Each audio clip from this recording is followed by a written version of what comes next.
መምህሮቻችን እነ ቅዱስ ቄርሎስ እነ ቅዱስ ዮሐንስ አፈወርቅ ለበጎቻቸው የሚሞቱ ነበሩ። እነዚህ ናቸው መምህሮቻችን። እነዚህን ነው ማሰብ። ማን እንደላከው የማይታወቀው ሁሉ ሐሳብ አመጣ ቁጥር መረበሽ የለባቸው። መምህሮቻችን እነዚህ ናቸው። ልብ በሉ። የስተት ትምህርቶችን የሚያስተላልፉ ሰዎች ወይ አድርባዮች ናቸው፣ ወይ ሆዳም ናቸው፣ ወይ ሹመት ፈላጊዎች ናቸው። እንግዲህ ሰው ሲጠፋ ነው እኛም አባ እየተባልን ያለ። አባት የምንላቸው እነዚህን ነው። እንዲህ ነበሩ መምህሮቻችን። ደጋፊ የሚያደራጁ፣ ቲፎዞ የሚያደራጁ፣ እኔ ተነካው ውጡልኝ የሚሉ አልነበሩም መምህሮቻችን። እኛ እንደ እኔ ለራሴ የሌሎች መምህራን አላውቅም። እኔ ለራሴ የአባቶቼ ሕይወት የለኝም፣ የአባቶቼ ትምህርት ግን አለ።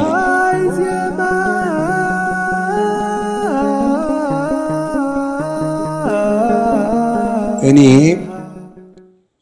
መልካም ሥራ እንደሰሩ አባቶቼ አምናለሁ በሚል ርዕስ ነው የምንማማረው። እስኪ በሉ እኔ በሉ መልካም ሥራ እንደሰሩ አባቶቼ አምናለሁ።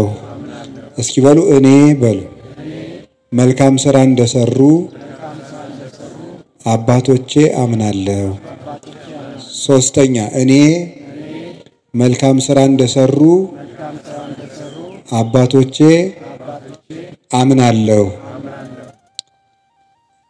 ሃይማኖተ አበው ምዕራፍ 62 ከቁጥር 2 ላይ የምናገኘው ኃይለ ቃል ነው።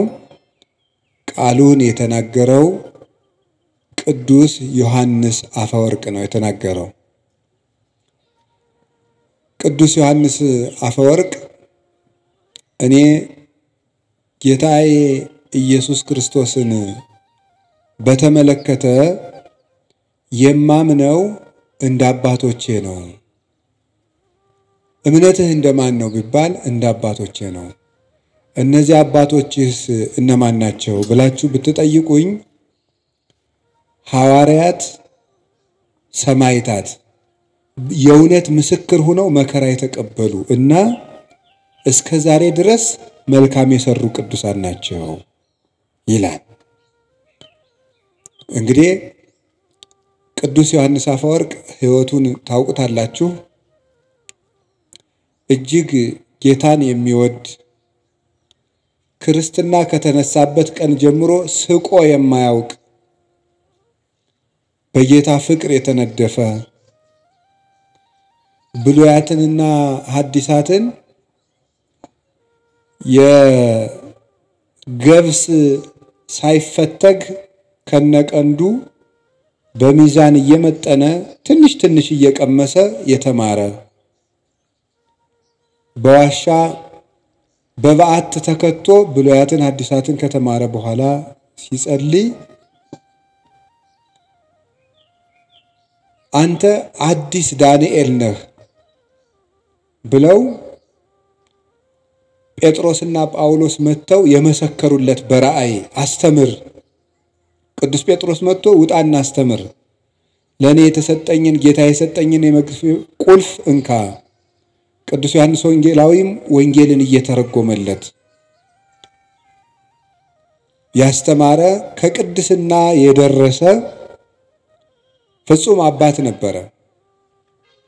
ነብዩ ዳንኤል ሕልምን ለናቡከደነጾር ሕልሙን ሳይነግረው ተርጉሞለታል። የጠፋበትን ሕልም ትንቢተ ዳንኤል ላይ እንደምትመለከቱት ናቡከደነጾር ሕልም አይቶ ሲጠፋው ዳንኤል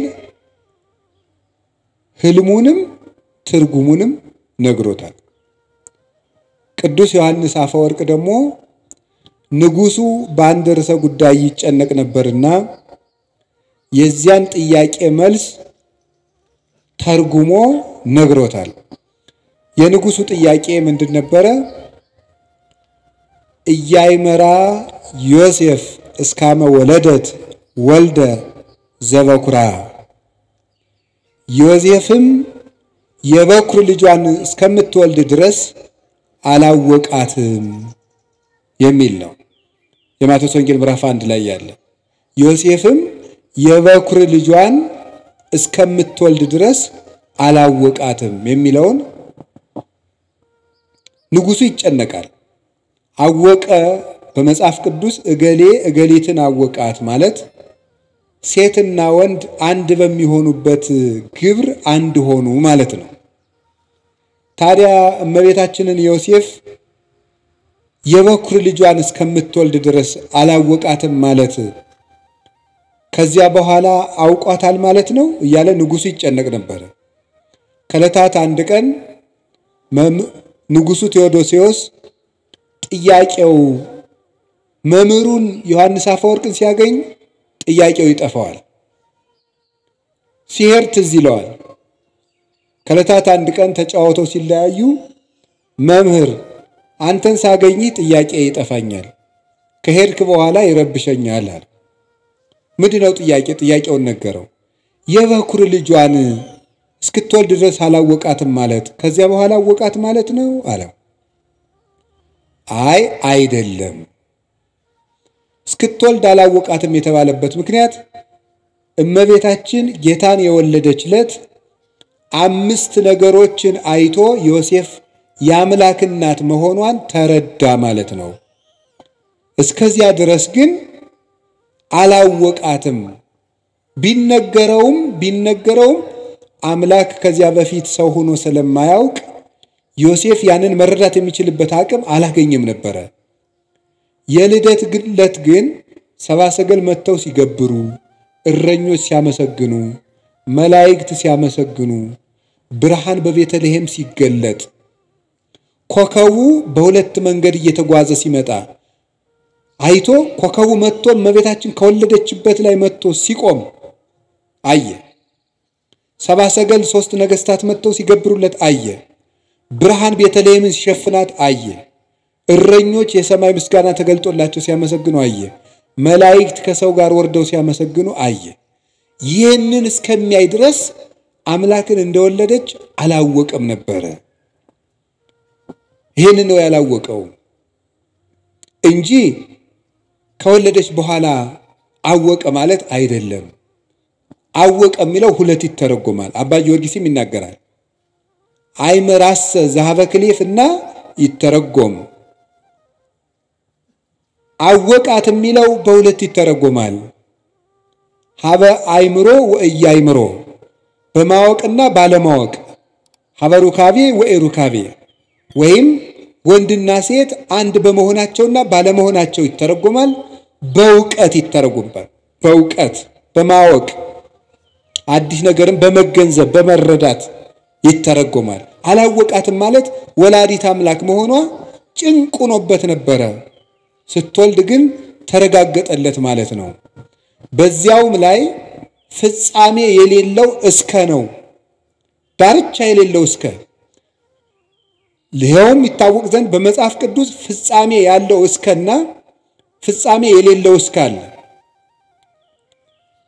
ለምሳሌ እስከ ዓመት ትብሉ ቡሩክ ዘይመጽእ በስመ እግዚአብሔር፣ በእግዚአብሔር ስም የሚመጣ የተባረከ ነው እስከምትሉ ድረስ ሲል እስከ ይናገራል። ከዳን እስከ ቤርሳቤ ሲል እስከ አለው ወሰን ያለው ነው። ኢተመይጠ ቋ እስከ ዓመ ነትገ ማያ አይህ፣ የጥፋት ውሃ እስከሚጎድል ድረስ ቁራው አልተመለሰም ነበር። ከዚያ በኋላ ተመለሰ ማለት አይደለም። ፍጻሜ የሌለው እስከ ነው። ኢወለደት ሜልኮል እስከ ዓመ ሞተት፣ ሜልኮል እስከምትሞት ድረስ አልወለደችም።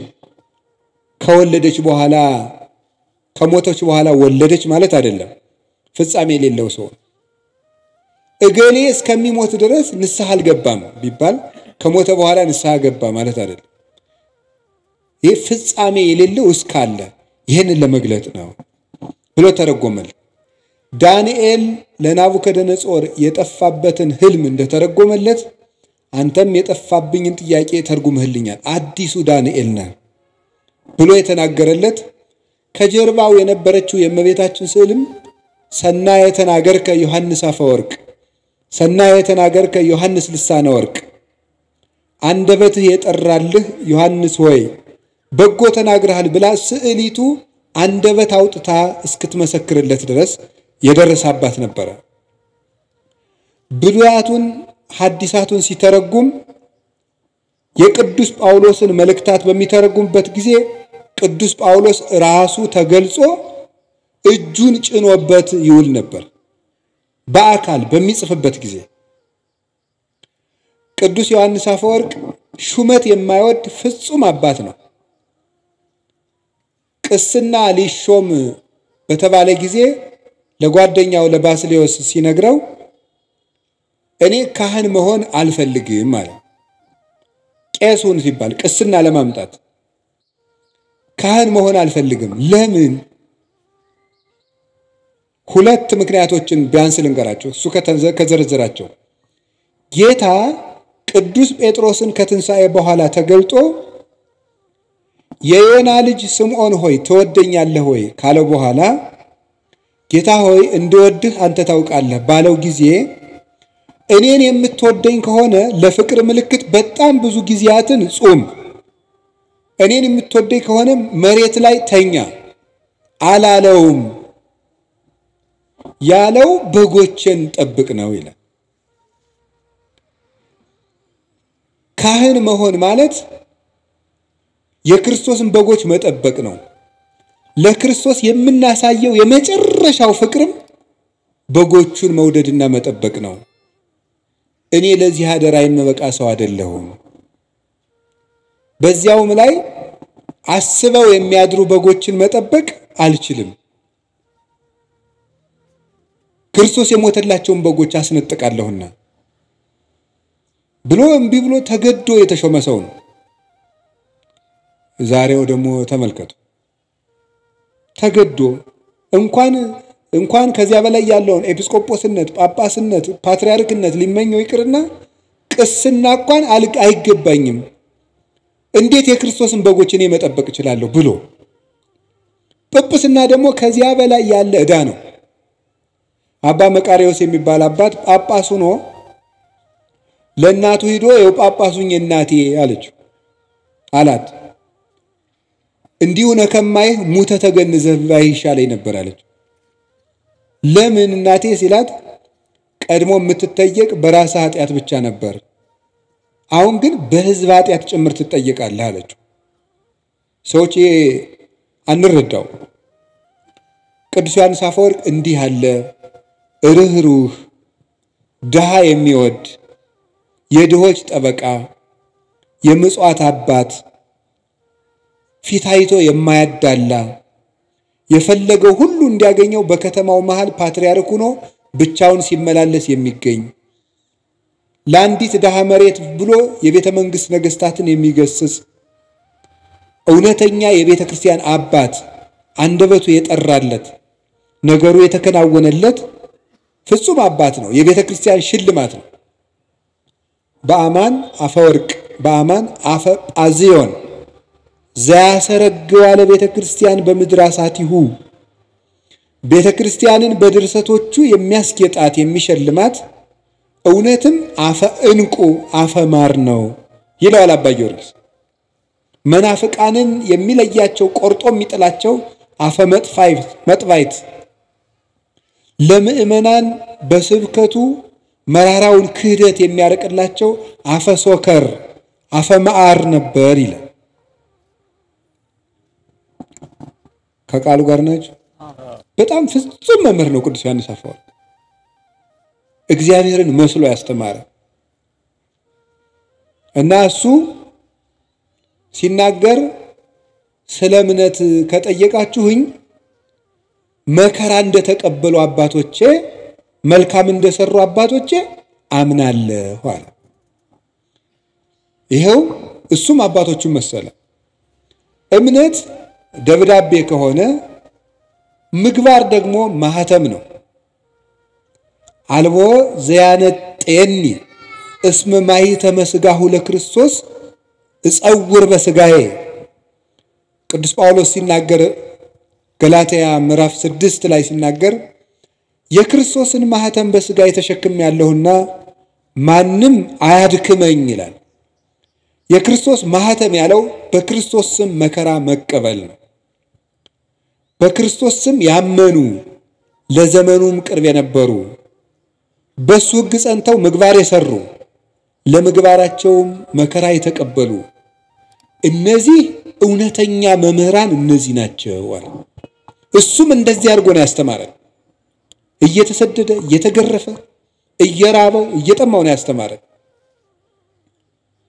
እንደዚህ ያሉ መምህራንን እምነት እንደነሱ ነው ማምነው እንደቀደሙት መከራ እንደተቀበሉት እንደተመቻቸው አይደለም እስከ ሕይወታቸው ፍጻሜ በጎ እንደሰሩት እግዚአብሔርን በመከራ ውስጥ ሆነው እንዳዩት እንደነዚያ አምናለሁ። ሌሎችም አባቶች ተባብረውበታል። በብሉይም በሐዲስም የተቀመጠ ነው ይሄ። አሁን ይሄንን ርዕስ የመረጥኩት ወድጄ አይደለም። ምዕመናን በየጊዜው ጥያቄ ይወለዳል። ሰይጣን እኔ በጣም ረባሽና ክፉ ያለ ቤት ስራ እንዳንቀመጥ የሚበጠብጥ መሆኑን የማየው በየወሩ የቤት ስራ የሚሆነን አንዳንድ ጥያቄ ይነሳል። ለዚህ ወር አንድ ጥያቄ ያስነሳል በሆነ ሰው የሚቀጥለው ወር ደግሞ አንዱ ይናገራል። አምና የሆነ ጊዜ የዛሬ ምናምን ዓመት ስለ ታምረ ማርያም ቀጥሎ ስለ ገድለ ተክለ ሃይማኖት ቀጥሎ ስለ እንትን ቀጥሎ እና እናንተ ይሄ ሁሉ ጥያቄ በተነሳባችሁ ቁጥር ምንድነው ማድረግ ያለባችሁ ነው መንገር የፈለኩት እሱ ነው። በየጊዜው ወይም ቤታችን የሚያጣጥል ወይ ቤተክርስቲያን የሚያጣጥል ወይም ክብር የሚቀንስ ሲመጣ ምንድነው መፍትሄው ነው? መፍትሄው እንደ አባቶቻችን ማመን። እስኪ እንደ አባቶቻችን ማመን በሉ። እንደነማን ማመን ያለብን? እንዴት እንዳሉት አባቶቻችን እስቲ መከራ እንደተቀበሉት በሉ። እስከ ሕይወታቸው ፍጻሜ በጎ እንደሰሩት በሉ። እንደ አባቶቻችን ምን እንላለን? እናምናለን። እንደ ትናንትናዎቹ ነው የምናምን። ዛሬ ያገኘነው እግዚአብሔር የለም። ሃይማኖት በውሳኔ የሚገለጥ አይደለም። ሰዎች ተሰብስበው የሚወስኑት አይደለም። የተገለጠ እውነት ነው። የተገኘ ሐሳብ አይደለም። የተወሰነ ሐሳብም አይደለም። ስምምነትም አይደለም። የተገለጠ እውነት ነው። እግዚአብሔር ተገልጧል፣ አይተነውማል። ከሱ ጋር የበላን የጠጣን እኛ ነን ይላል ቅዱስ ጳውሎስ። በብዙ ነገር ወበብዙ መክፈልት አይዳአ እግዚአብሔር ለአበዊነ በነቢያቲሁ እምትካት። እግዚአብሔር በብዙ ህብረ ትንቢት በብዙ ህብረ መልክ በብዙ አነጋገር በብዙ ጎዳና ለአባቶቻችን በነቢያት ከቀድሞ ጀምሮ ተናገረ። ወለነሰ በዳሃሪ መዋይል ነገረነ በወልዱ ወቦቱ ፈጠሮ ለኩሉ ወረሰዮ ወራሴ ኩሉ ዘውቱ ጸዳለ ስባቲሁ አምሳለ አራያሁ ዘይእህዝ ኩሎ በኃይለ ቃሉ።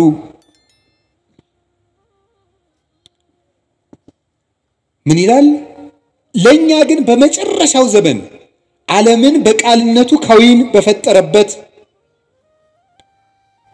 ባህሪውን ባህሪ አድርጎ ሁሉን ወራሽ በሆነ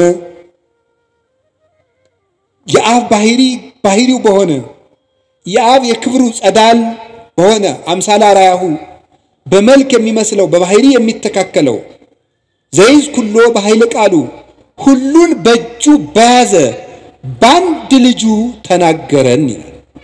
በአንድ ልጁ ተናገረን። እሱም ወለሊሁ ገብረ በአካለ ህላወሁ በዛነጽ ኃጣዊነ።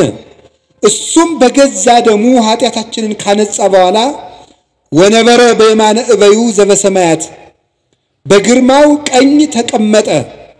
እስመ ብሂለ ነቢር ያእምር ሀበ ዘኢተልእኮ። ተቀመጠ ማለትም ተልእኮ የለበትም ማለት ነው ይላል ቅዱስ ዮሐንስ አፈወርቅ ሲተረጉመው ዕብራውያን ምዕራፍ 1 ከቁጥር 1 እስከ 3 ያለውን። ስለዚህ እግዚአብሔር ተገልጧል። አንደኛ ዮሐንስ ምዕራፍ 1 ላይ ምን ይላል? ንሕነ ንነግረክሙ ንዜንወክሙ በይንተ ነገረ ሕይወት ዘሃሎ እምቅድም ዘሰማይናሁ ወዘርእይናሁ ወዘገሰሳሁ እደዊነ። እኛ ግን በጆሮአችን የሰማነውን በዓይናችን ያየነውን በእጃችን የዳሰስነውን የሕይወትን ቃል እንነግራችኋለን ይላል። እግዚአብሔር ተገልጧል። እግዚአብሔር አብ በልጁ ተገልጧል። እግዚአብሔር መንፈስ ቅዱስ በወልድ ተገልጧል። እግዚአብሔር ወልድ አብን ሰብኮናል፣ መንፈስ ቅዱስን ሰብኮናል። እሱን አይተን አብን አይተነዋል፣ መንፈስ ቅዱስን አይተነዋል። ለእግዚአብሔርሰ አልቦ ዘርእዮ ግሙራ አላ ውእቱ ወልድ ኃይል ዘሃለው ውስተ ጽናውሁ ውእቱ ነገረነ። እግዚአብሔርን ያየው አንድስ እንኳ የለም፣ በቅፉ ያለ በእሪናው ያለ አንድ ልጁ እሱ ነገረን እንጂ ተብሎ እንደተነገረ ዮሐንስ 1 ቁጥር 18 ላይ እግዚአብሔር ወልድ እግዚአብሔር አብን እግዚአብሔር መንፈስ ቅዱስን እንድናውቅ ነግሮናል። እውነት ተገልጧል፣ ሕይወት ተገልጧል። ነይነሰ ነአምር ከመ መጽአ ወልደ እግዚአብሔር ወሀበነ ልበ ከመ ናይምሮ ለእግዚአብሔር በጽድቅ ወሃለውነ በአሚን በወልደ እግዚአብሔር ዘውቱ እግዚአብሔር ዘበአማን። እኛ ግን የእግዚአብሔር ልጅ እንደመጣ እግዚአብሔርን እናውቅ ዘንድ ልብ እንደሰጠን እናውቃለን። በእግዚአብሔር ልጅ በማመንም እስከዛሬ ድረስ አለን። እርሱም እውነተኛ የባሕርይ አምላክ እግዚአብሔር ነው። አንደኛ ዮሐንስ ምዕራፍ 5 ቁጥር 20 ላይ እግዚአብሔር ወልድ ተገልጧል።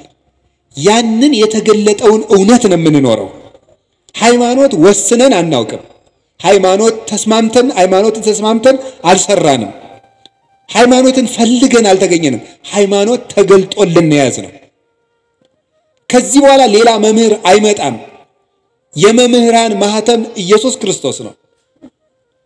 መምህራችን ኢየሱስ ክርስቶስ ሆይ ሲባል በቅዳሴ አልሰማችሁም? የመምህራን ራስ የመምህራን ማህተም እሱ ነው። ሰው ሁሉ ቢያስተምር ወደ ክርስቶስ ለመድረስ ነው። ሌላ ትምህርትም የለም።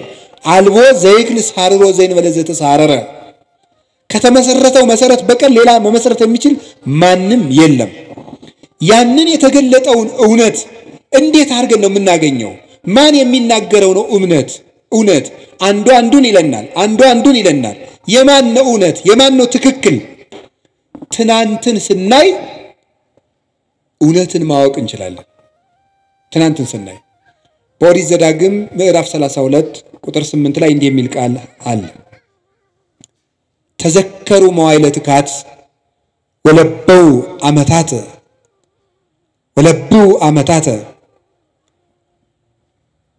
ተዘከሩ መዋዕለ ትካት፣ ያለፈውን ዘመን የቀደመውን ዘመን አስቡ። ወዓመታተ ወለበው ዓመታተ፣ የቀድሞዎችንም ዓመታትንም አስተውሉ። ተሰአሎ ላቡከ ወይነግረከ፣ አባትህን ጠይቀው ይነግርሃል። ወለሊቃውንቲከ ይዜንውከ፣ ሊቃውንትንም ጠይቃቸው ያስተምሩሃል። የቀደመውን ዘመን እስራኤል ሆይ አስብ ይላል። እንደ ትናንት ነው የምንኖረው። እግዚአብሔር የትናንትና አምላክ ነው። ዛሬኛ ፈልገን ያገኘነው አይደለም። ስለዚህ በትናንትናው መሰረት ላይ ቁመን ስንፈትሸው ሁሉ ገለባ እየሆነ ይገኛል፣ እየቀለለ እናገኘዋለን። ግድ የላችሁ ምእመናን፣ ከባድ ጭንቅ ክደት ለቤተክርስቲያን እንግዲህ የሚመጣ ክደት የለም። የትናንትናው ነው እየታደሰ ብቅ የሚል አንዳንድ ቀን ትናንትና ናሪዎስ የተካዱት እነ ንስጥሮስ የካዱ ሌሎች ያሉት ነው የሚመጡት፣ ሌላ አይመጣም። ለትናንትናው ክደት የትናንትናው ክደት ዛሬ የሚመጣ ከሆነ መድኃኒቱ ምንድን ነው? የትናንትናውን መልስ ማወቅ ለዛሬው ክደት መድኃኒት ነው። የዛሬው ክደት ነገ የሚመጣ ከሆነ የዛሬውን መልስ ማወቅ ለነገው ክደት መድኃኒት ነው። እውነቴን ነው የምነግራችሁ፣ ጌታ እስከሚመጣበት ድረስ አዲስ ክደት አይመጣም። የሚመጣው ክደት ሁሉ ትናንት የተካደው ነው። ያንን ራሱን እያሻሻለ የሚመጣ አሁን አንተ በቅተህ ነው ነብዩ ነው እንደዚህ አይመጣም ምትል ልትልሻ የሰው ሊና መች ረፍት የለው አይደል? መቼስ እኔ በቅቻለሁ አላልኩም ጌታዬ እያልኩ ያለሁት ምን ማለት ነው? ክደት እየታደሰ ሄዳል እንጂ ሁሉም ክደቶች ተክደዋል። እግዚአብሔር የለም ከተባለ ተብሎ ነበር። ድንግል ማርያም እንዲና ተብሎ ማለት ከሆነ ተብሎ ነበር። ትናንት የተባለ ሁሉም ተብሏል። ያ ግን ዘመናትን ትውልዱ ረስቶታል ተብሎ ሲታሰብ ይቆይና ሰይጣን ብቅ ያደርገዋል። የዛን ጊዜ ሆ ብለን እንደነግጣለን። ግን አዲስ ነገር የለም። እንዳትታወቁ ከፈልጋችሁ ትናንትን ወቁት። እግዚአብሔር በኦሪት ዘዳግም እስራኤል ታሪክህን እወቅ ነው። ታሪክህን እወቅ እንዳትጠፋ። የትናንትናውን ዘመን ጠይቅ። ማን ነው የምትጠይቅ? አባቶችህን ጠይቃቸው ይነግሩሃል አለ። በምግባር የወለዱህን በተግባር የወለዱትን ላመኑት እምነት በተግባር የኖሩትን የትናንትናዎችን አባቶች ጠይቁ። ሊቃውንትን ጠይቃቸው ይነግሩሃል። የትናንትናዎችን ሊቃውንት ባልኩ እንግዲህ እኔን ማለት አይደለም፣ ወይ ገሌን ማለት ወይ አባ ገሌን አይደለም፣ ወይ መጋቢ ሐዲስ ገሌን እያልኩ አይደለም። የትናንትናዎችን ሊቃውንት ከሕይወታቸው ጋር የኖሩትን ጠይቋቸው። መጽሐፋቸው አለላችሁ። ለምን ነው የምትሸበሩት? አለኮ ለሁሉ ነገር አባቶቻችን እነሱ መከራውን ገፈታ ቀምሰው ለኛ ሁሉን ነገር ሰርተውልን ሄደዋል። ቅዱስ ጳውሎስስ ምን አለ? ጌታ በመኃልየ ዘሰሎሞን ደግሞ የተናገረው ንገራችሁ። እመሰ ኢያእመርኪ ሰናይተ እማንስት፣ አንቺ ከሴቶች ሁሉ ያማርሽ ሆይ ራስሽ ማወቅ ከተሳነሽ አንቺ ራስሽ ካላወቅሽ የኔ መንገድ ከጠፋሽ ጻኢ ውስተ ሰኮና ሆሙ ለመሬት፣ የመንጋዎችን ሰኮና ተከትለሽ ውጪ አለ። የመንጋዎችን ተከተለ። ወራእይ ማህፃ አይጣሊኪ ውስተ አይጻዳት ሆሙ ለኖሎት፣ አንቺ ከሴቶች ይልቅ ያማርሽ ሚላት ማን ነው? የክርስቲያን ነፍስ ነው። ስለ ሴት አይደለም እያወራው ያለሁት። ከሴቶች ሁሉ ያማርሽ የክርስቲያን ነፍስ ሆይ አለ። ለጊዜው ለእስራኤል ነው እንደሚላቸው። አንቺ ራስሽ የኔን መንገድና ትክክለኛውን የእምነት ዕውቀት ማወቅ ካቃተሽ ጻኢ ውስተ ሰኮና ሆሙ ለመሬት፣ የመንጋዎችን ሰኮና ተከትለሽ ውጪ አለ። የኔ መንጋ የነበሩትን ለነሱ የነቢያትን ነው፣ ለኛስ የሐዋርያትን የሐዋርያውያን አበውን የሰማይታትን የሊቃውን የነሱን ሰኮና ተከትለ ስትመጣ እውነተኛውን ጎዳና ታገኘዋለህ።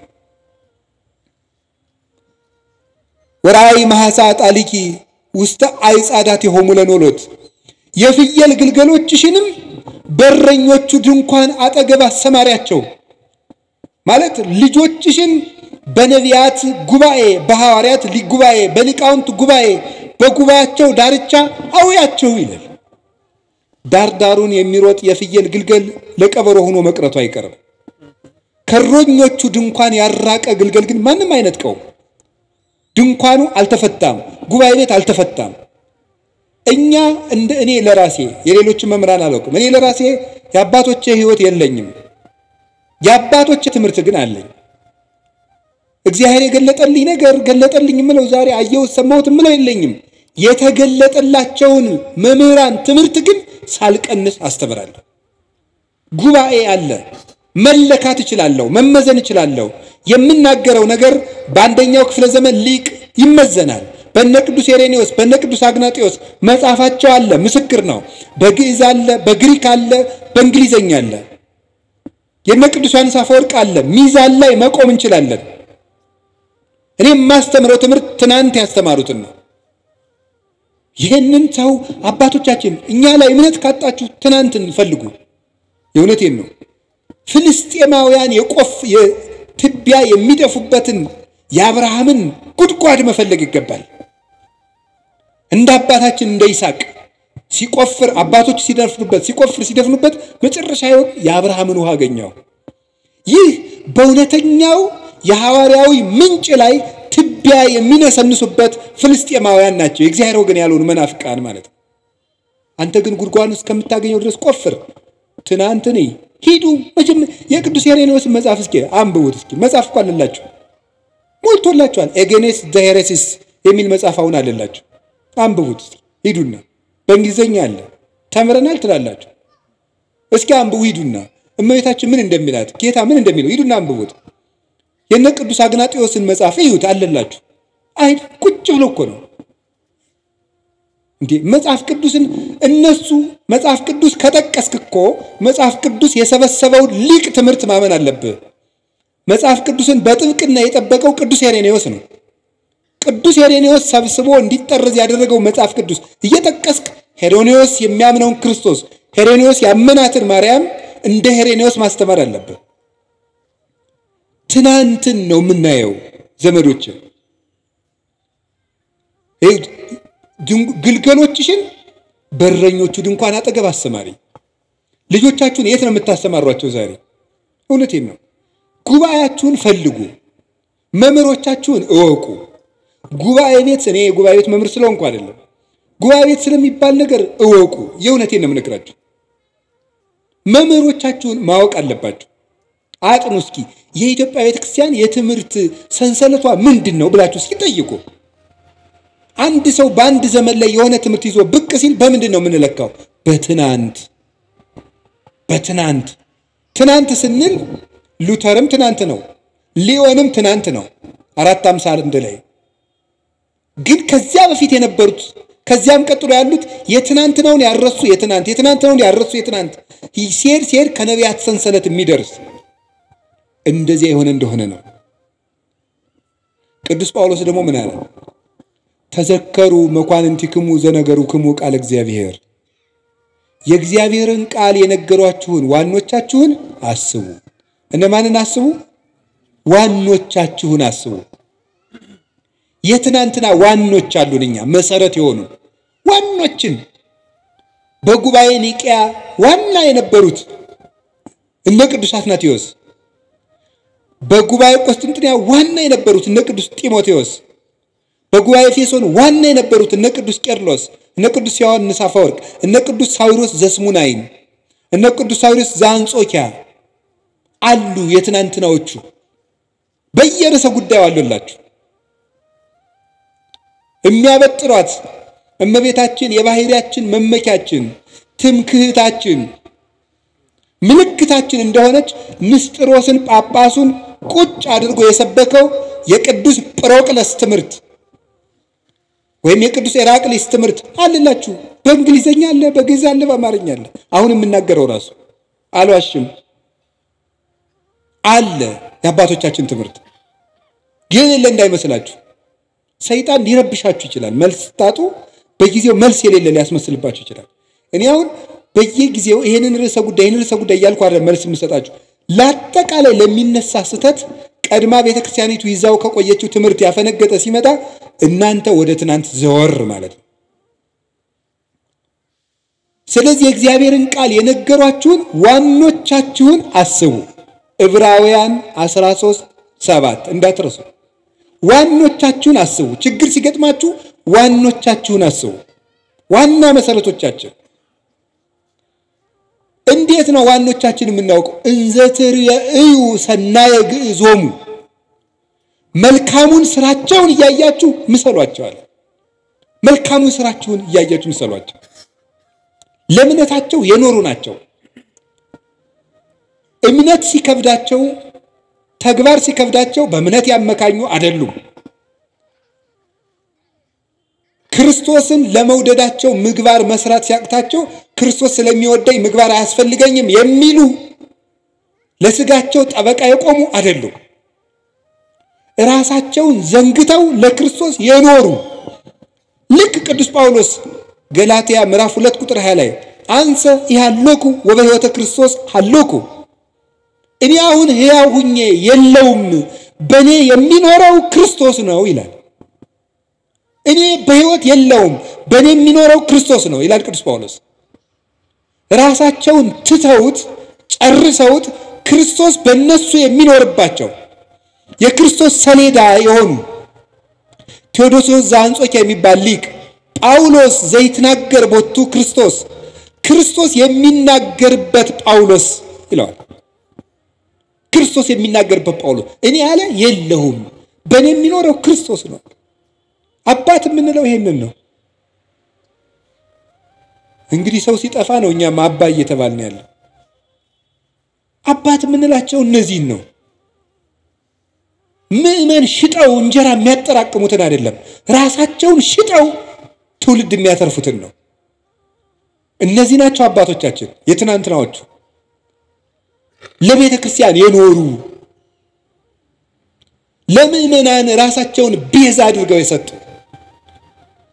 ቅዱስ ዮሐንስ አፈወርቅ ንግስቲቱ የድሃ መሬት ቀምታ ስታስቀድስ የድሃ መሬት ሳትመልሽ ማስቀደስ አትችይም ማለት አልመልስም ማለት ካልመለሽ ታዲያ አንቺ የምድር ርስት ቀምተሽ የሰማይ ርስት ታገኛለሽ ማለት አትችይም እግዚአብሔር የፍትህ አምላክ ነው እንዳትቆርብ ያውግሽሻለሁ አለ አሰድድሃለሁ አለችው አሰድጅኝ የፈለግሽውን አርጊ ስታሰድደው ምን እንዳደረገ ታውቃላችሁ እሱ ምን አለ አረባካችሁ ዮሐንስን ተውበሉት አሰድደዋለሁ ስትል ይልቁንስ ስታሰድደኝ በሌሊት እንድታሰድደኝ ነው ንገሯት ምእመናን መምህራችን አናሰድድም እያሉ ከሷ ጋር ጠብገጥመው እንዲሞቱብኝ አልፈልግም ማለት እንዲህ ነበሩ መምህሮቻችን ደጋፊ የሚያደራጁ ቲፎዞ የሚያደራጁ እኔ ተነካው ውጡልኝ የሚሉ አልነበሩም መምህሮቻችን እነ ቅዱስ ቄርሎስ እነ ቅዱስ ዮሐንስ አፈወርቅ ለበጎቻቸው የሚሞቱ ነበሩ እነዚህ ናቸው መምህሮቻችን እነዚህን ነው ማሰብ ማን እንደላከው የማይታወቀው ሁሉ ሐሳብ አመጣ ቁጥር መረበሽ የለባቸው መምህሮቻችን እነዚህ ናቸው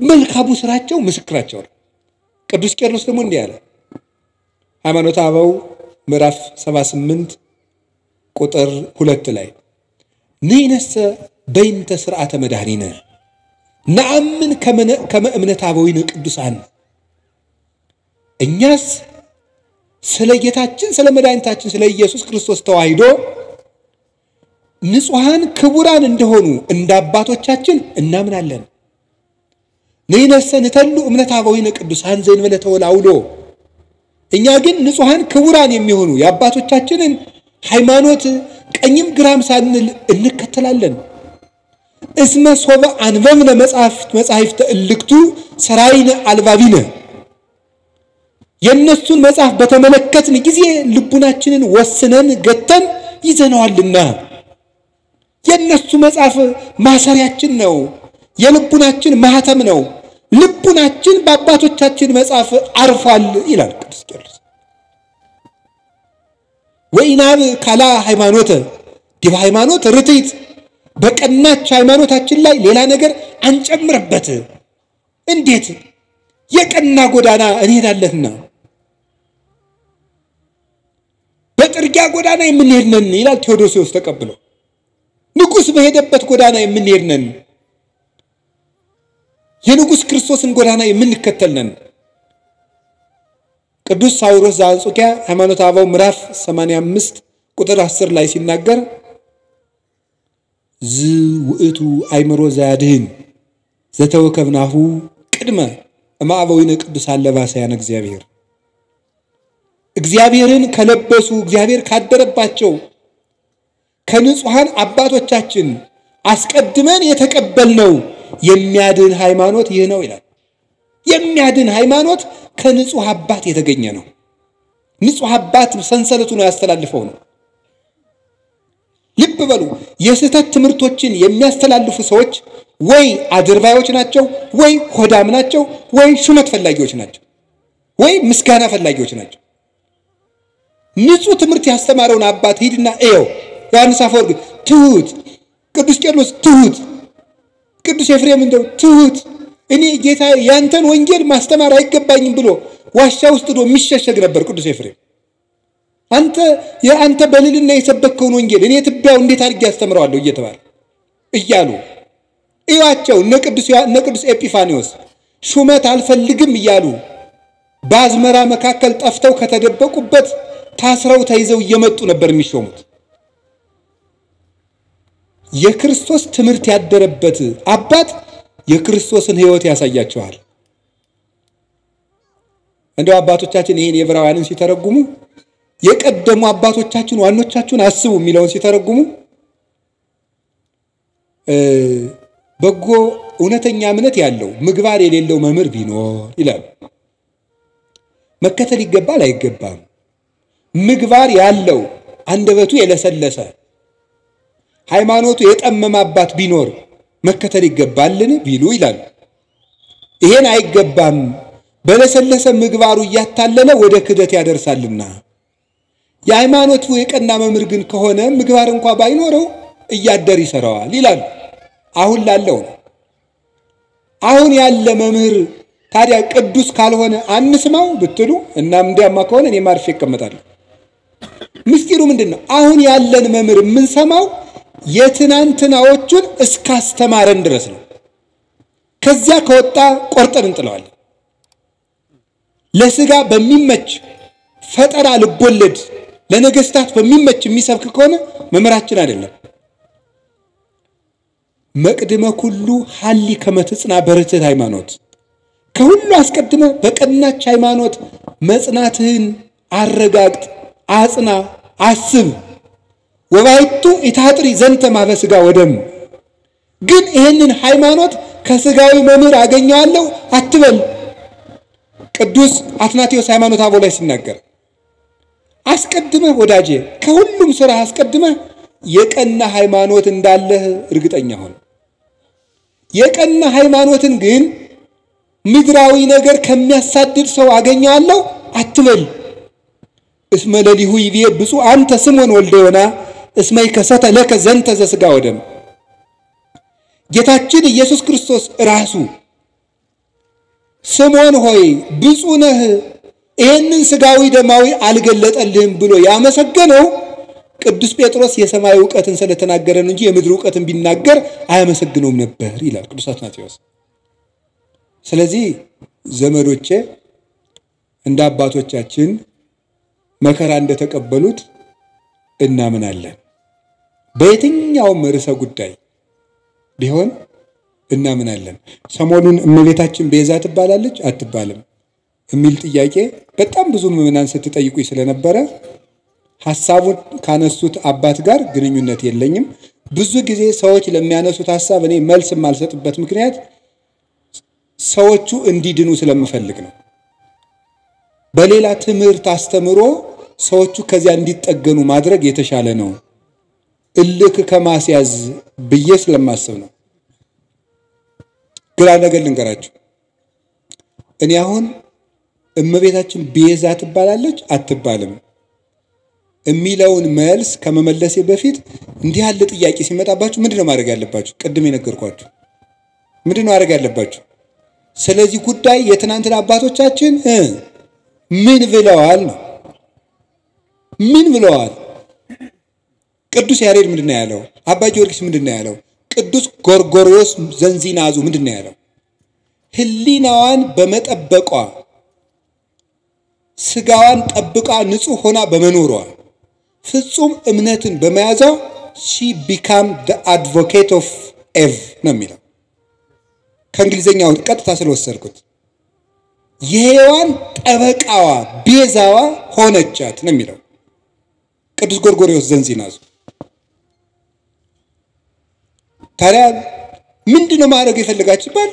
ሄዳችሁ ትናንትን ማየት ይባላል አይባልም? ሐሳብ ሲገጥማችሁ ምን ተብሏል? እስኪ መምህር አባቶች ምን ብለዋል በዚህ ጉዳይ ላይ? ኑረውበታል እኮ። ግን እንደው ይሄ ልነግራችሁ ፈልጌ ነው። እኔ አንድ ገጠመኝ ልንገራችሁ። ሰሞኑን ኢየሩሳሌም ነበርኩኝ እና እመቤታችን ቤዛ ትባላለች አትባልም የሚለው እዚህ በጣም ብዙ እየተምታታ ስለሆነ ብዙ ሰው ስለዚህ ጉዳይ መልስ ስጠን ምናምን ያለ ቴክስትም ያደርግልኛል።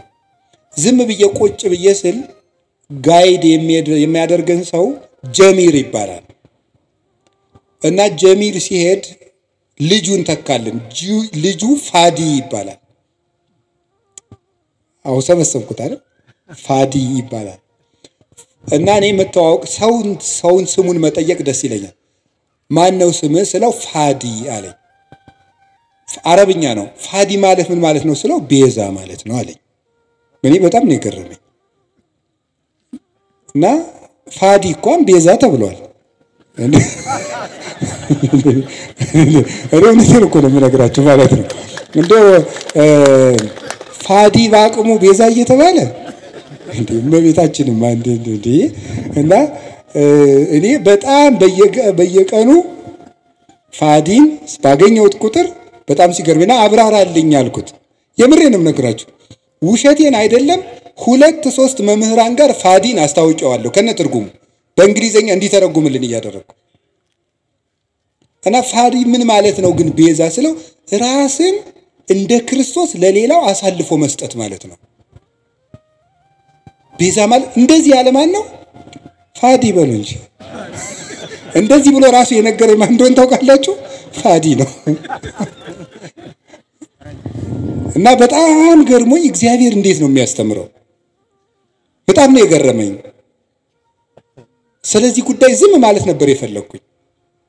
አንደኛ ማንንም ሰው ትልቅ ሰው የሚሆን ትንሽ ሰው ይስታል ወደ መንገዱ እንዲመጥገማረው እንጂ እልክ ይዞት እንዲጠፋ እኔ አልፈልግም። እግዚአብሔር በሚያውቀው ዝም ማለት ፈልጌ ሳለ ፋዲ እንደዚህ ያለኝ እናም ከዛ እኔ ለዚህ የስሙ ትርጓሜ ዮሐንስ ወንጌልን ነገርኩት። አልቦ ፍቅር ዘይአቢ እምዝ ፍቅር ከመብሲ ዘይሜጡ ቤዛ ነፍሰ ቢሱ ራሱን ለባልንጀራው አሳልፎ ከሚሰጥ በቀር ከዚህ የሚበልጥ ፍቅር የለም አለ። ራሱን ለባልንጀራው አሳልፎ የሚሰጥ ከዚህ የሚበልጥ ፍቅር የለም። ይህንን በእንግሊዘኛ ስልኬ ላይ መጽሐፍ ቅዱስ አውጥቼ አስነበብኩት። ፋዲም ፎቶ አንስቶ አረብኛ መጽሐፍ ቅዱስ ላይ አነበዋለሁ ብሎ ሄደላቸዋለሁ። እና በጣም ብዙ ሊቃውንት ትምህርት ሰጡበት ስለከረሙ እመቤታችን ቤዛችን ናት። ቤዛችንም የሆነችው ምን በማድረግ እንደሆነ አንድ ሶስት ሐሳብ ብቻ ልንገራችሁ። በጣም የሚያስደንቁ ጉዳዮች። ቤዛ ማለት ምን ማለት ነው? ምትክ፣ ለውጥ። መጽሐፌን አንብቡት ማስታወቂያ እየሰራው ሊሆንብኝ ብሎ ነው እንጂ እኔ አሐቲ ድንግል የምትባለው መጽሐፌ ላይ አንድ ምዕራፍ 6 ላይ ቤዛዊት ዓለም ብዬ ጽፌያለሁ። ማንበብ የእናንተ ድርሻ ነው አይደለ? ጉዳዩ ከመነሳቱ በፊት ይሄ ጉዳይ እኔ ወደዚህ ጉዳይ አልመጣሁም። ቀድሜ ግን ሐሳቡን ጽፌያለሁ በዚህ ጉዳይ ላይ እና ቤዛ ምትክ፣ ለውጥ፣ ጥብቅና፣ ጠበቃ መሆን፣ መዋጀት፣ አዳኝነት፣ መታደግ እንደማለት ነው። ለጌዛ ቤዛ ሲባል የራሱ ትርጉም አለው። ብዙ ሊቃውንት ብዙ ስላሉበት እዚህ ጉዳይ ብዙ ማለት አልፈልግም። እመቤታችን ቤዛ ስንላት ከጌታ ጋር አስተካክለን ሳይሆን ለውጥ ማለት ነው። ምንድነው ለውጥ? ከመጀመሪያይቱ ሴት የጎደሉ ነገሮች ነበሩ። ያንን በዚያችኛይቱ ሴት ምትክ ይዛ በመገኘት ነው ቤዛ የሆነችው። የሔዋን ለውጥ በመሆን የመጀመሪያው እናታችን ሔዋን እምነት ጎድሏት ነበር። ምንድን አልኳችሁ? ንገሩኝ እንጂ እምነት ይጎላት ነበር። ምንድነው እምነቱ? ለመበላይክሙ እንትኮ በለሰ ሞተ ትመውቱ፣ ይህንን ዕፀ በለስ ስትበሉ ትሞታላችሁ። ማነው እንደዚህ ያለው? እግዚአብሔር። ሰይጣን መጣና ይህንን በለስ ስትበሉ ምን ትሆናላችሁ? አምላክ ትሆናላችሁ። አሁን ሔዋን ይህንን ስታምን የእግዚአብሔርን ቃል ካደች ማለት ነው። ስለዚህ እናታችን ሔዋን ምን ጎደላት? እምነት ጎደላት። እግዚአብሔርን ተጠራጠረችው። አይ ሊሆን አይችልም ብላ ዲያብሎስን አመነች፣ እግዚአብሔርን ካደችው። በተግባር ካደች ማለት የእግዚአብሔርን ቃል ተጠራጠረች። እግዚአብሔር አይናችሁ እንዳይገለጥ ስለፈለገ ነው እንጂ እውር እንድትሆኑ ፈልጎ እውሩናችሁ እንድትቀሩ ፈልጎ ነው እንጂ ስለምትሞቱ አይደለም ብሎ ዲያብሎስ ሲነግራት አሃ ነው ብላ የእግዚአብሔርን ሐሳብ ተጠራጥራ የዲያብሎስን ተቀበለች። አሁን የመጀመሪያይቱ ሴት እምነት ስላጣች በዚያ እምነት ማጣት ምክንያት ሞት ወደዚህ ዓለም ገባ። ከዚያስ ሁለተኛይቱ ሔዋን ድንግል ማርያም ምን አደረገች? እግዚአብሔርን ትወልጃለሽ፣ የምትወልጂው በድንግልና ነው አላት። ይሄ ነገር እንዴት ነው ሊሆን የሚችለው ብላ ጠየቀች። እኔ ወንድ አላውቅም። ቅዱስ ጎርጎርዮስ ዘንዚናዙ ይሄን ሲተረጎመው ወንድ አላውቅም ማለት እስከ ጭራሹ ከወንድ ጋር የመኖር ሐሳብ የለኝም ማለቷ ነው ይላል። ሌሎችም ቅዱስ አትናቴዎስ፣ ቅዱስ ቄርሎስ ተርጉመውታል። ሶስቱም እስከ ፍጻሜው ድረስ ሕሊና የራሱ የታተመ ነው። ማለቷ ነበረ። ታዲያ ምን አለ? ለእግዚአብሔር የሚሳነው ነገር የለም ማለት። ለእግዚአብሔር የሚሳነው ነገር የለም። ተወልጃለሽ አለ፣ እንደ ቃልህ ይደረግልኝ። ልብ በሉ፣ ዛሬ አምላክ ሰው ከሆነ በኋላ ሰዎች ሁሉ እንዴት አምላክ ይሆናል እያሉ ማመን አቅቷቸዋል፣ ታምር ከተደረገ በኋላ። ድንግል ማርያም ግን ሆኖ የማያውቅን ምስጢር ለመጀመሪያ ጊዜ ያመነችው የመጀመሪያይቱ ምእመን ናት። የመጀመሪያይቱ አማኝ ሆኖ የማያውቅን ምስጢር። እስራኤል ባህር ቢሸገሩ አይደንቅም ይሄ። ኖህ በውሃ ላይ ሲንሳፈፍ ስለተነገረ እናውቀው የለም። ደመና ከሰማይ ህብስት ቢያወርድ አይደንቀንም ይሄ። እግዚአብሔር መጋቢ ነው፣ ባዶዋን መሬት እንድታበቅል አድርጓታልና። ፈርዖን ቢሰጥም እሱም አይደንቀንም። እግዚአብሔር ጠላትን ማጥፋቱና መግደሉ መቅጣቱ የታወቀ ነው። የሚደንቀን ግን ድንግል እንደሆነች መጽነሷ፣ ድንግል ከወለደች በኋላ ድንግል መሆኗ፣ ሴት አምላክን ወልዷ መታቀፏ ግሩም ነው ይሄ። አይኑ መንክር ዘይደሉ ከመናንክር። እንደው ልናደንቅ የሚገባን እንደው ድንቅ ታምር ምንድነው ይላል ቅዱስ ኤራቅሊስ ሃይማኖተ አበው ምዕራፍ 49 ቁጥር 5 ላይ ሲናገር፣ ልናደንቀው የሚገባን ድንቅ ነገር ምንድነው? ሰማይኑ ዘአዝነመ ህብስተ፣ ሰማይ ዝናምን ያዘነመ ሰማይ ነው የሚደንቅህ? ወሚመ አምላክ ዘለብሰ ሥጋ፣ ወይስ ሰው የሆነ አምላክ ይደንቅሃል? በትርኑ ባሕሩኑ ዘተከፍለ ከማንሶሱ ውስቴቱ፣ እስራኤል እንዲሻገሩበት የተከፈለ ባህር ይደንቅሃልን? ወሚመ ድንግል ዘወለደት ዘይንበለ ዘር ወምድር ወለደት ተረክበ ማኅተመ ድንግልናሃ፣ የተከፈለው ባህር ያስደንቅሃል? ወይስ ያለ ዘር የጸነሰች ያለ ወንድ ዘር የወለደች ከወለደች በኋላ ድንግልናዋ ታትማ የምትኖር ሴት ትደንቅሃለች? አንተ አይሁዳዊ ለመትብለኒ ምን ትውቱ ታምራት ዘተገብረ በኀቤክሙ፣ በእናንተ ዘንድ የተደረገ ታምራት ምንድነው? እስኪ ታምር ንገረኝ። ክርስቲያኖች የምትመኩበት ምን ታምራላችሁ የምትለይ ከሆነ ምን ትውቱ ጽንስ ዘይንበለ ዘር ወሊድ ዘይንበለ መወልዲት ወምድረ ወለደት ተረክበ ማኅተመ ድንግልና። አንተ ያለ ዘር መጽነስ ምንድነው? ከወለደች በኋላ ድንግል መሆን ምንድነው? ኮኩኒ ዛንቃ ማየ፣ ውሃ ያፈለቀ አለት ይደንቅሃልን? ወሚመ መስቀል ዘቀደሰ ዓለመ፣ ወይስ ዓለምን የቀደሰ መስቀል ይደንቅሃል? ምን ትውቱ ስርቀተ ስብሐተ እግዚአብሔር፣ የእግዚአብሔር ብርሃን በቤተልሔም መገለጡ ምንድነው? ስብሐተ ኖሎት የእረኞች ምስጋና ምንድነው? ወውረተ ኮከብ በክሌፍና ኮከቡ ከሰው መሃል እየተሰወረ ብቻውን እየተገለጠ መሄዱ ምንድነው?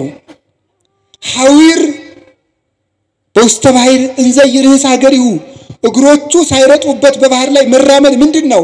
ሐዊረ አንካሳን ያንካሶች መሮጥ ምንድነው? የሙታን መነሳት ምንድነው? ተገሰጽ እምዝንቱ ታምር ወስግድ ለዘተሰቅለ፣ ይህን ታምር አይተህ አንተ ሰው ተገሰጽ ተማር፣ ለተሰቀለው አምላክም ስገድ ይላል። ታምር ይሏቸዋል የድንግል ማርያም ማኅፀን። ይህን የሚደንቀን ሆኖ የማያውቅን ነገር ያመነች ብፅዕት ኤልሳቤጥም እንዲህ ነበር ያለቻት፣ ብፅዕት አንቲ እንተ ተአምኒ ከመ ይከውን ቃል ዘነገሩኪ፣ ከእግዚአብሔር ተልከው የነገሩሽ ቃል እንደሚሆን የምታምኝ አንቺ ብፅዕት ነሽ። ያመንሽ አንቺ ብፅዕት ነሽ። ሔዋን የሌላትን እምነት ይዛ በመገኘት የሔዋን ጠበቃዋ ድንግል ማርያም ናት፣ ቤዛዋ ናት። አንድ ሁለተኛስ ድንግል ማርያም ይዛው የተገኘችው አንድ ድንቅ ነገር አለ። እሱ ምን እንደሆነ ታውቃላችሁ? ትህትና ይባላል። ሔዋን ምን አደረገች መስላችሁ?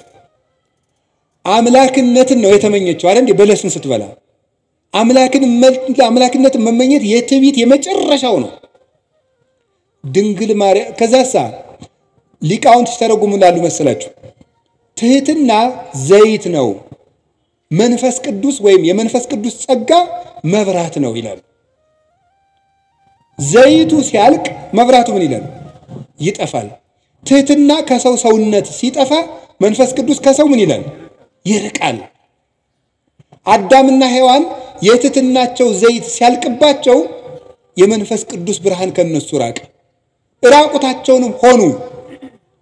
በለስም ቅጠል ቆርጠው አገለደሙ አዳምና ሔዋን። ድንግል ማርያምሳ ያምላክ ተፈሥሒ ፍሥሕት ኦ ምልዕተ ጸጋ እግዚአብሔር ምስሌኪ ደስተኛይቱ ሆይ ደስ ይበልሽ ሲላት እንዲህ ያለ ሰላምታ ለሴት ይገባል፣ ለኔ ይገባኛል፣ ለፍጡር አለችው። ተመልከቱ ትሕትናዋን። በሔዋን ባለቀው ዘይቷ በኩል ሞት ወደዚህ ዓለም ገባ። ትሕትናን በተሞላችው እውነተኛይቱ የሕይወታችን ማሰሮ በድንግል ማርያም በኩል መንፈስ ቅዱስ መጣ። ዘይቱ ካለ መብራቱ እንደሚኖር ትሕትና ካለበት መንፈስ ቅዱስ ይኖራል እና ይሄ እንዴት ያለ ሰላምታ ነው ባለች ጊዜ ጸጋን የተመላሽ ሆይ ያሰኘት ይሄ ነው። ሙሉ ናት እመቤታችን። ትሕትና የጎደላትን የእናቷን ትሕትና ይዛ በመገኘት የሔዋን ቤዛዋ ናት። በትሕትና ትሕትና አያችሁ ዘመዶች፣ በእምነት ማጣት ሞት በሔዋን ጆሮ ገባ። በድንግል ማርያም እምነት ሕይወት ቃል በሷ ወደ እሷ ማህፀን ገባ። በሔዋን እምነት ትሕትና ማጣት ሞት ወደኛ ገባ። በድንግል ማርያም ትሕትና ሕይወታችን ክርስቶስ ከሷ እንዲወለድ ሆነ። የትሕትናዋ በር ነው አምላክ ልጇ ይሆን ዘንድ ወደ እሷ እንዲወርድ ያደረገው።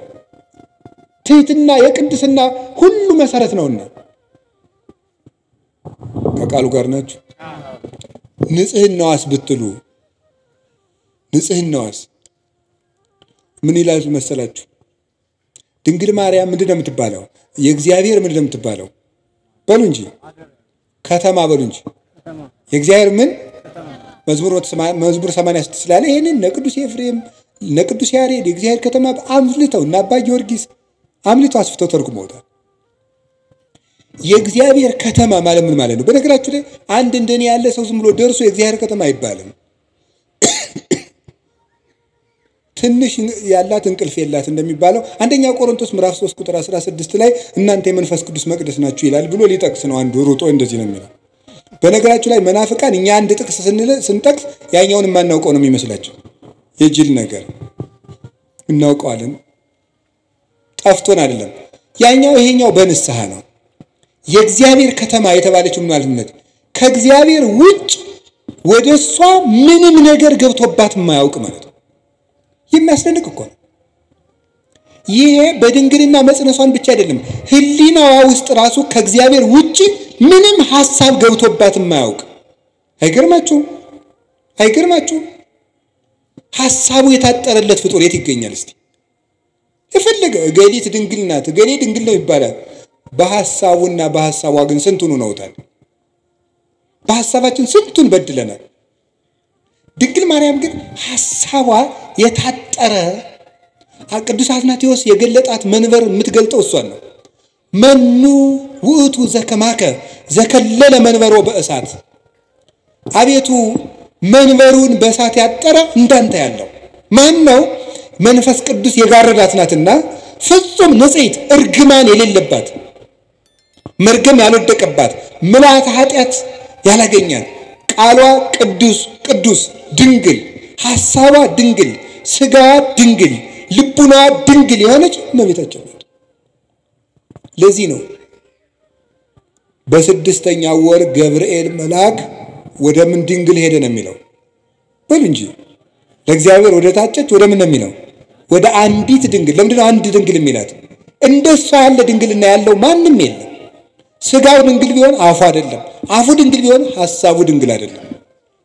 ሁሉ የተሟላላት እመቤታችን ናት።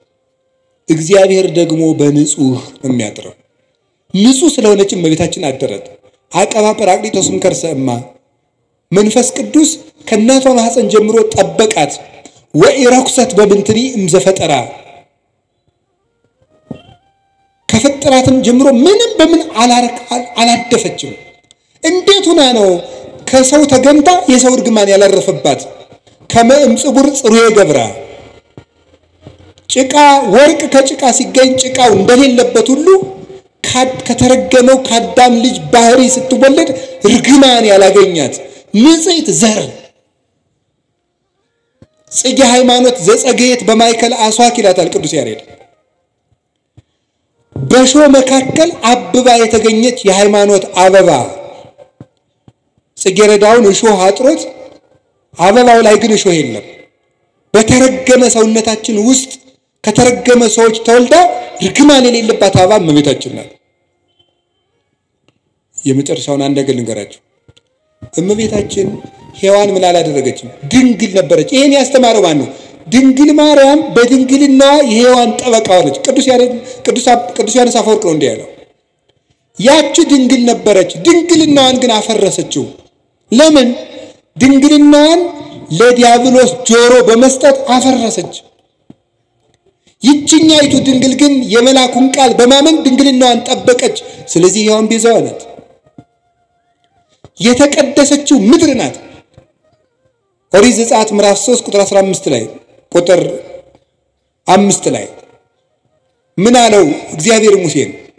ሙሴ የቆምክባት ምድር የተቀደሰች ናትና ጫማህን አውልቅ አለው።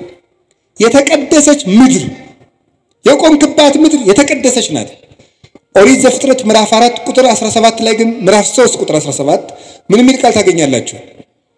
አዳም መሬት አንተ ወትገብ ውስጥ መሬት ነህ፣ ወደ መሬትነት ትመለሳለህ። እርግምተ ትኩን ምድር በእንቲአከ ምድር ባንተ ምክንያት የተረገመች ትሁን። ሶከ ወአሜከላ ለውቁልከ እሾህና አሜከላ ይብቀልብህ አለው። ምድር ባንተ ምክንያት የተቀደሰች ትሁን፣ የተረገመች ትሁን አለው። ምድር ሙሴን ደግሞ የቆምክባት ምድር የተቀደሰች ናት አለው። እንዴት ነው ምድር የተረገመች ከሆነች የተቀደሰች ምድር የተገኘችው? በተረገመ ምድር ውስጥ ሙሴ የቆመባት መሬት የተቀደሰች እንደተባለች በተረገመው ሰውነታችን መሃል እርግማን ያላረፈባት የተቀደሰችው አማናዊ ሊቀ ካህናታችን ንጉሳችን ኢየሱስ ክርስቶስ የቆመባት ቅድስቲቱ ምድር ድንግል ማርያም ናት። ምን አለ ቅዱስ ዮሐንስ አፈወርቅ? ተፈሥሒ ኦግዝቴ ቅድስት ድንግል ምድር ቅድስት እንተበጽሐኪ እግዚአብሔር እንዘይዚያ እንዲህ በደመና ብሩህ ወዋዓ ውስቴትኪ። እግዚአብሔር በብሩህ ደመና ተጭኖ መጥቶ በማህፀንሽ ያደረ ቅድስት ምድር እመቤቴ ማርያም ሆይ ደስ ይበልሽ ማለት ለዚህ ቅድስት ምድር ርግማን የሌለባት ሰውነቷን ንጹህ አድርጋ ጠብቃ ያቀረበች እሷ ናት። መጨረሻ ላይ የምነግራችሁ ድንግል ማርያም ለሔዋን በመታዘዝ ቤዛዋ ናት። እስኪ በመታዘዝ በሉ። በምን? በመታዘዝ ሔዋንን አትብይ ወይም አዳምን አትብላ። ይሄ ምንድን ነው? ትእዛዝ በሉ እንጂ አፍርሰው ምን አሉ? በሉ። ባለመታዘዛቸው ምን መጣ? ሞት። በአንድ ሰው አለመታዘዝ ሞት ወደዚህ ዓለም ገባ አይደለም የሚለው? ገባ። አለመታዘዛቸው። ይችኛይቱ ድንግልስ እውነተኛይቱ ድንግል ማርያም እሷሳ ምንድናት? ታዘዘች። አምላክን ተወልጃለሽ፣ እሺ ይደረግልኝ። መታዘዝ። ቀጥሎስ ልትወልድ 9 ወር ሞልቷት ልትቆጠሪ መንገድ ሂጂ፣ እሺ። እንዴ እምትወልጂው ንጉስ ነው ታብዬ ሲያበቃ የምድር ንጉስ ሊቆጥረኝ መሄድ ምንድነው ያላለች? እሺ ብላ የታዘዘች። እሺ ወልዳሳ ሲያበቃ ወደ ግብጽ ሂጅ፣ እሺ። ወደ ግብጽ ስትሄድ ስንት ዓመቷ ነው? የ15 ዓመት ልጅ መንገድ ሄዳ ማታውቅ አገር ማታውቅ ከ600 ኪሎ ሜትር በላይ በእግሯ በእስራኤል የብርድ ወራት ነው የተሰደደችው። ቸነፈር እያሳደዳት አውሬ ይገጥማት አታውቅ። ሂዳ የምታርፍበት ቤት ዘመድ የላት። እሺ ተንከራተተች፣ ተሰደደች። ተመልሰሽ ናዝሬት ነይ፣ እሺ። እና እሷ ቤዛ ያልሆነች ማንም ይሆነ ሁሉን እሺ እያለች እየታዘዘች አንድ ቀን አንደበቷን ገልጣ ያላማረረች ከማመስገን በቀር ልጇ ውሃውን ጠጅ አድርግ ልጄ ጊዜ ገና አልደረሰም እሺ ጊዜ ገና አልደረሰም ያላት ይላል ቅዱስ ጎርጎርዮስ ዘንዚናዙ በዕለተ ዓርብ የባንቺ ልጅነቴ የምታዘዝበት ቀን ገና አልደረሰም ይያላት ነው ይላል ደሙን አፍስቶ ስጋውን ቆርሶ ግን እነሆ ያንቺ ልጅ እንደመሆኔ የምታዘዝበት ቀን ዛሬ ነው ይሄው ልጅሽ በዮሐንስ አንፃር ራሱን ነበር ይሄው ልጅሽ የሚላት እነሆ ልጅሽ ሂጅ ከሱ ጋር እሺ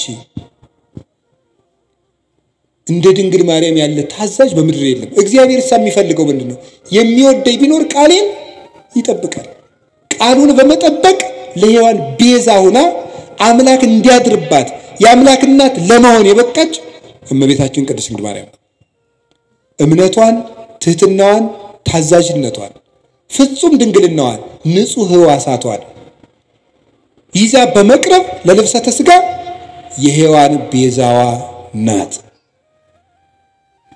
እንዲህ ያለውን ነገረ ማርያም እና ነገረ ክርስቶስ ጥሩ ስራ እንደሰሩት መከራ እንደተቀበሉት አባቶቻችን እናምናለን የአክል ሃይማኖት ዘአልቦ ጥልቀት ነውር የሌለበት ሃይማኖት በቂ ነው ቅዱስ ቄርሎስ ወእምነት በቅድስት ድንግል ከመይት ወላዲተ እግዚአብሔር በሥጋ ድንግል ማርያም እግዚአብሔርን በሥጋ እንደወለደች ማመን በቂ ነው ይላል ነገ እመቤታችን ናት እመቤታችን ለኛ ምልክታችን ናት አደገ ልንገራችሁ በጉባኤ ኤፌሶን ጊዜ ንስጥሮስ ሲመጣ ምን ይዞ እንደመጣ ታውቃላችሁ 50 ወታደሮችን አስጭኖ ነው የመጣው ወደ ጉባኤ ሲመጣ ቅዱስ ቄርሎስ ወደ ኤፌሶን ሲሄድ ምን ይዞ ነው ወላዲተ አምላክ የሚል ጽሑፍ እንደ ታፔላ ጽፎ ከጳጳሳት ፊት ለፊት አድርጎ ነበር የደረሰው ወላዲተ አምላክ የሚለው ቃል ለኛ ምልክታችን ነው ነፃ ስንወጣ ጌታችን ኢየሱስ ክርስቶስ ከመስቀሉ ስር የሰጠን የነፃነት ማህተም የሆነ ምልክት የሆነ ስም ነው ወላዲተ አምላክ የሚለው ጌታሳ በስሙ የሚቀድሰን በደሙ ያነጻን ምህረቱን የሚያድለን ድንግል ማርያም ግን ወደ ክርስቶስ ምህረት የምታደርሰን የእምነታችን ምልክት እንደው ቅዱስ ዮሐንስ አፈወርቅ የሚናገረው ልናገርና ልጨርስ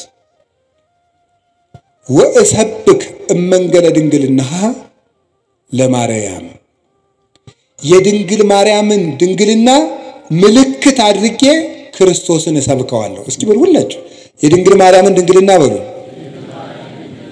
ምልክት አድርጌ ክርስቶስን እሰብከዋለሁ ምኑን ምልክት አድርጌ እኛ የተሰቀለውን ክርስቶስን እንሰብካለን አይደል ቅዱስ ጳውሎስ ክርስቶስን ለመስበክ የማንን ድንግልና ምልክት እናደርጋለን የእናቱ ድንግልና ክርስቶስን በሰበክንበት ሁሉ ክርስቶስ አምላክ ለመሆኑ ምልክታችን ነው እሷ ድንግል ናት ድንግል በሉ እሷ እናት ናት በሉ ስለዚህ ስንት ናት ግን እሱ አምላክ ነው እሱ ሰው ነው ስንት ነው እሷ ድንግል ናት ስትወልድ ድንግልናዋ ተለውጧል አልተለወጠም እሱ አምላክ ነው ሰው ሲሆን አምላክነቱ ተለውጧል አልተለወጠም እሷ ድንግል በመሆኗ እናትነት ቀርቶባታል አልቀረባትም እሱ አምላክ በመሆኑ ሰውነቱ ተለውጧል አልተለወጠም እሷ ቀድሞ ምንድናት ድንግል በሉ በጸነሰች ጊዜ ምንድናት ከወለደች በኋላ ምንድናት እሱ ከመወለዱ አስቀድሞ ምንድነው አምላክ በሉ ተጸንሶ ሳለ ምንድነው ከተወለደ በኋላ ምንድነው የድንግል ማርያም ድንግልና